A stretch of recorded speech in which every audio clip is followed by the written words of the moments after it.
warahmatullahi wabarakatuh. Bagaimana kabar kalian? Semoga kita dalam keadaan sehat walafiat ya. Saya Bu Zeta akan menjelaskan materi bahasa Indonesia mengenai teks eksplanasi. Sekarang mari kita perhatikan dulu gambar-gambar berikut.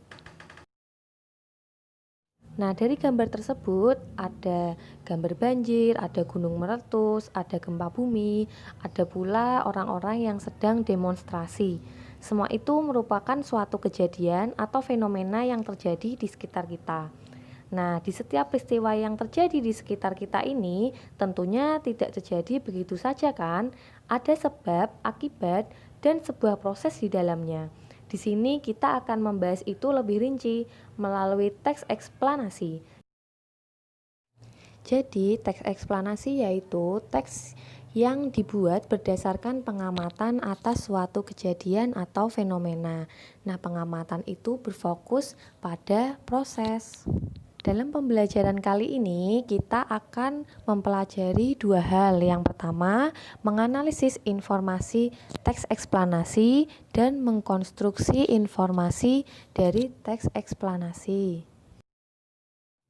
Sekarang kita belajar mengenai menganalisis informasi teks eksplanasi. Ada beberapa hal yang harus kalian perhatikan apabila ingin menganalisis informasi teks eksplanasi. Yang pertama yaitu fungsi teks eksplanasi. Nah, teks eksplanasi itu pada umumnya digunakan untuk mendeskripsikan suatu kejadian.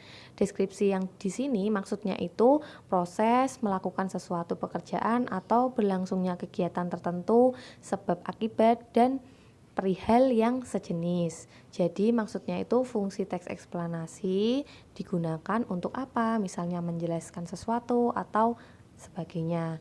Kemudian yang kedua, kelengkapan struktur. Nah, utuh atau tidaknya suatu teks itu dilihat dari kelengkapan strukturnya. Struktur teks eksplanasi itu ada penjelasan umum, penjelasan proses, dan penutup.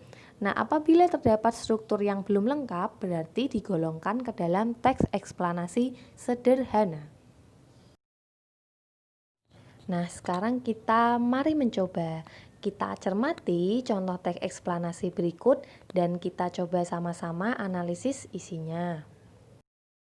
Sekarang kalian perhatikan contoh teks eksplanasi tersebut. Di situ terdapat contoh teks eksplanasi yang berjudul "Moyang buaya ternyata beranak bukan bertelur". Kita ingat kembali bahwa apabila ingin menganalisis teks eksplanasi ada beberapa hal yang harus kalian perhatikan. Yang pertama yaitu kalian analisis bagian fungsi. Fungsi itu yang berisi misalnya teks tersebut untuk apa? Misalnya menjelaskan, memberikan informasi mengenai teks tersebut. Kemudian kelengkapan struktur. Kelengkapan struktur di sini maksudnya teks tersebut strukturnya sudah lengkap atau belum. Nah, kita ingat kembali bahwa struktur teks eksplanasi itu ada penjelasan umum, penjelasan proses, dan penutup. Jadi, apabila kalian menganalisis kelengkapan strukturnya, kalian dapat menyebutkan atau menjelaskan secara umum apa saja isi-isi dari struktur-struktur tersebut. Nah, tadi kalian sudah membaca mengenai contoh teks eksplanasi. Sekarang kita analisis fungsi dan kelengkapan strukturnya. Dari fungsi, yang pertama, fungsi itu maksudnya menjelaskan teks itu untuk apa. Yang pertama, analisisnya menjelaskan mengenai moyang buaya ternyata beranak bukan bertelur. Kemudian memberi penjelasan kepada pembaca tentang penemuan fosil Dinocephalosaurus yang mengandung embrio. Menginformasikan kesimpulan dari ilmuwan bahwa Dinocephalosaurus berkembang biak dengan cara melahirkan. Penemuan ini dipublikasi di jurnal Nature Communication. Kemudian yang kedua ada kelengkapan struktur. Tadi sudah dibahas bahwa kelengkapan struktur itu maksudnya dalam teks tersebut strukturnya sudah lengkap atau belum. Dari teks tersebut penjelasan umum, yaitu menjelaskan tidak semua dinosaurus bertelur, ada juga yang beranak. Kemudian penjelasan prosesnya atau proses dari teks eksplanasi tersebut ditemukan fosil hewan ini mengandung embrio. Dengan menganalisis embrio, ilmuwan menyimpulkan bahwa hewan dengan panjang 4 meter itu berkembang biak dengan cara melahirkan. Dan penutupnya, penemuan ini dipublikasi di jurnal Nature Communication. Intinya sebenarnya apabila kalian ingin menganalisis teks eksplanasi itu, kalian harus membaca dengan cermat. Setelah menganalisis informasi, kita akan mengkonstruksi informasi teks eksplanasi. Tentunya kalian pernah membaca teks eksplanasi kan, seperti teks eksplanasi tentang bagaimana terjadinya kabut, air hujan, dan fenomena alam lainnya.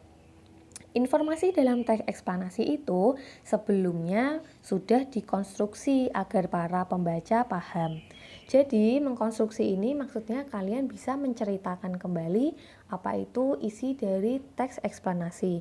Sebelumnya, ciri-ciri informasi dalam teks eksplanasi berbeda dengan teks yang lain.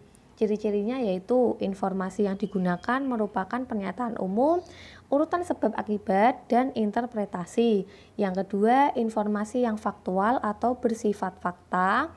Informasi yang digunakan bersifat ilmiah atau keilmuan. Nah, berdasarkan ciri-ciri itu, adapun langkah-langkah untuk mengkonstruksi informasi teks eksplanasi adalah sebagai berikut. Yang pertama, yaitu pernyataan umum. Pernyataan umum ini berisi topik yang dijelaskan. Jadi, kalian harus menjelaskan secara ringkas, menarik, dan jelas agar teks dapat dibaca dengan teliti. Kemudian ada pernyataan proses berisikan penjelasan yang terperinci tentang keberadaan dan proses terjadinya sesuatu. Dan yang terakhir ada penutup berisi simpulan atau pernyataan tentang topik atau proses yang dijelaskan. Itu tadi kita sudah belajar menganalisis informasi dan mengonstruksi informasi dari teks eksplanasi. Demikian dari Bu Zeta, sampai bertemu lagi di materi selanjutnya.